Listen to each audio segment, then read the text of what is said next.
Today, I'm going to be teaching you all about heroes in Fortnite Save the World, as well as some heroes that you should play and some that you probably shouldn't. So this video will be split up into 4 segments to make the information easier to understand. The sections of the different hero classes. Timestamps will be in the description for each class, in case you want to learn about a specific one. Before we begin, I want to go over how the hero system works, for new and returning players that may be unaware of these changes. For those who don't know, the hero system was changed back in Season 9, enabling you to pick a primary hero and up to 5 support heroes. Each hero has their own unique perk, which means that some are better than others. Like this person decreases energy grenade cost, and that's never useful. Don't use this hero, ever.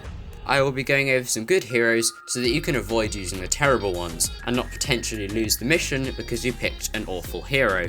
Now, let's talk about the soldier. The soldier is pretty much your average hero, with perks that buff weapons like assault rifles, snipers, and shotguns. They're also known for being the tankiest class in the game, especially when you use certain heroes in support. The soldier class is for you if you like a range of playstyles, with certain heroes that get up close, and some that stay far from the battlefield, picking off enemies one by one. The soldier is a good starting point if you are unsure which class to play as. Abilities that the soldier has at their disposal are grenades, which explode. I know, big surprise. Shockwave, which is useful to get out of sticky situations by clearing the surrounding area of husks. Going Commando, which pulls out a big minigun that does not consume ammo. And Lefty and Righty, which gives the hero 2 pistols that can be fired quickly. Now the first good soldier I chose to include is TAS, or Tactical Assault Sledgehammer. He gives 225% crit damage for assault rifles and 75% in support. He was obtainable from the Road Trip event last year, but I originally thought he was in the Road Trip llamas now, but after doing some more research, he is not in these llamas, so don't waste your tickets. Another good hero is Survivalist Jonesy. In primary, he makes it so that eliminations heal you for 117 base health over 3 seconds, while in support it heals 39 base health. He is able to be recruited from the collections book for flux and training manuals, as well as being in the base game llamas. The last hero on this list is Breakbeat Wildcat, my personal favourite hero at the moment. By getting 4 kills, she gives the buff known as Rock and Riff, which increases damage by 50%. This is not at all that useful on its own, but if you combine it with the team perk given by Dennis Jr., you will be getting 160 increased crit rating, which makes your crit chance go up to like 80% or so, depending on the weapon and its rolls. The hero, as well as the team perk, were available last season, with Breakbeat being in the llamas, did 2 videos on them by the way, and Dennis in the quest line. Don't forget though, if you played in Season 10, you will have a hero recruitment voucher that you can use on any event hero, including Breakbeat or Dennis Jr., although Breakbeat's perk isn't at all that useful without the team perk.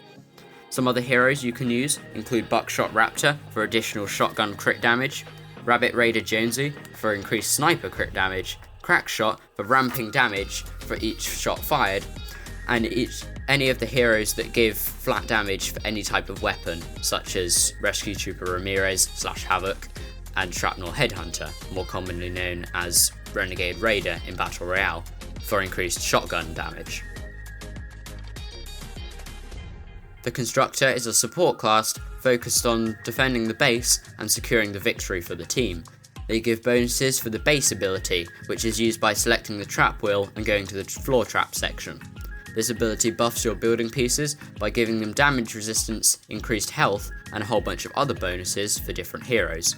They can also buff weapons like hammers, clubs, and more recently, axes. Constructors are a great class to play in defensive missions, but are next to useless in offensive missions like encampments or eliminate and collect. The Constructor class is for people that like to be the supporting player, while also doing damage in the process. The Constructor's abilities include Bull Rush, which pulls out a shield and charges into the horde, pinning husks to it before killing them. Plasma Pulse, which deploys deadly plasma mines that explode. Going Constructor, which gives the hero a hammer and shield to use. And Rosie, which is basically a mounted turret. One of the best Constructors is the Ice King, with his base building pieces slowing enemies by 15% as support, as well as freezing enemies that attack the base for 4 seconds, with a delay of 15 seconds.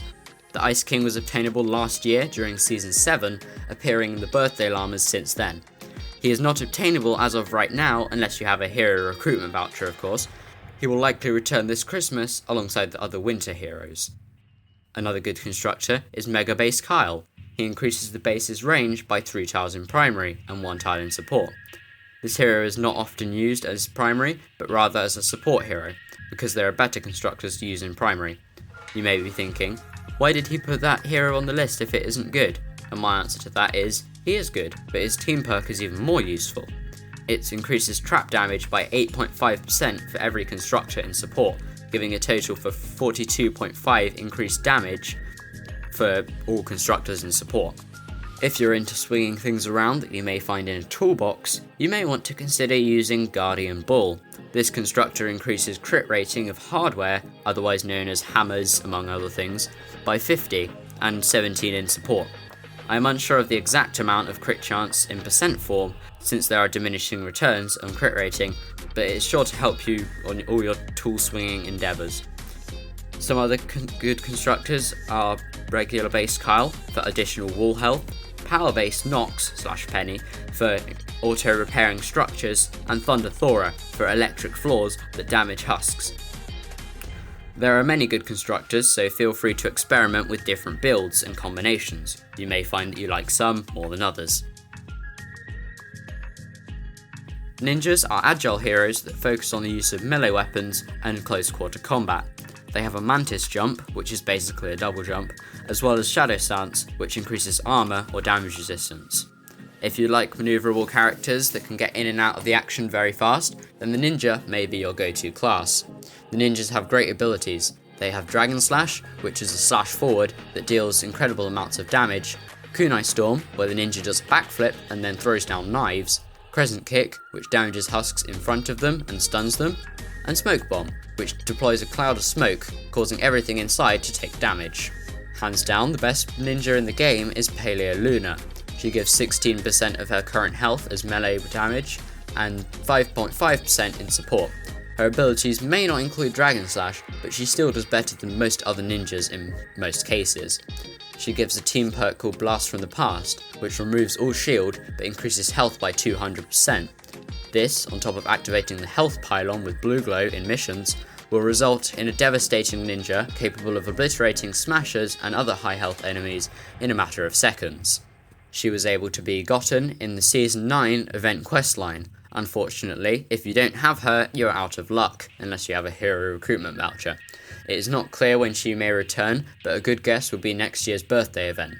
Moving on from Luna, we have Deadly Blade Crash. This ninja makes crits with melee weapons apply 30% snare and affliction, which deals 87% of damage dealt every second for 3 seconds, and 37% of damage in support. This hero is even better since the introduction of Dennis Jr.'s team perk mentioned earlier, with almost guaranteed crits. You can expect most enemies to die in a few hits, even smashers, blasters and takers. This hero is able to be gotten from the collection book for Flux and Manuals as part of the expansion set. Lastly, I chose to include Dragon Scorch, with his buffs to Dragon Slash. In support, his Dragon Slash's range is increased to 3 tiles. Additionally, when in primary, it increases the width to 2 tiles, and damage by 25%. This turns Dragon Slash into an amazing wave clearing tool, taking out low health enemies as well as a decent chunk of health off of the more tanky enemies, such as Husky Husks and Mist monsters. Dragon Scorch can be recruited from the collection book for Flux and Manuals, like Crash. Some other ninjas that are good to use are Whiteout Fiona for increased crit rating on swords, scythes and axes, Swordmaster Ken for increased sword damage while in Shadow Stance, and Cuddle Specialist Sarah for an energized trail following Dragon Slash. Outlanders are ability-focused heroes with perks that buff their abilities, as well as all sorts of other things, such as snipers and pistols. Outlanders tend to be the utility of the group, and, much like ninjas, can get in and out of the action quickly due to their phase shift ability. Their other abilities are Seismic Smash, which creates a rupture in the ground, going forward and knocking back enemies, Shock Tower, which electrifies nearby enemies and chains electricity through them, dealing damage to many targets at the same time. The last ability is Teddy, which deploys a robot bear, which fires its twin arm guns at enemies. Outlanders could be your preferred hero class if you enjoy using abilities and being the utility. Granted, there are some Outlanders that you should definitely not use in public missions, them being Archaeologist and Fossil Southie in most cases. If you use these heroes, you will be a very minimal help to your team and could lead to you losing the mission. With that being said, let's talk about the good Outlanders.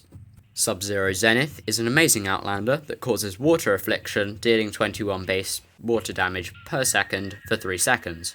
This alone is not very useful, but the primary perk makes it critical hits freeze enemies for 1.6 seconds, allowing you to get multiple hits in for free. This is especially useful for late game content, as sometimes enemies take a really long time to kill, so freezing them can allow teammates to take them out before they can damage the base. Zenith was obtainable from the Season 7 item shop, but will likely return next season in time for Christmas. Zenith is a good support hero, but lacks the damage to be viable in many situations. The Ice Queen is also a great Outlander. I'm also noticing a theme with these winter characters. Ice Queen increases damage against frozen enemies by 14%, useful for Zenith, but in primary, she freezes enemies with her Seismic Smash, allowing for some easy headshots and quick kills.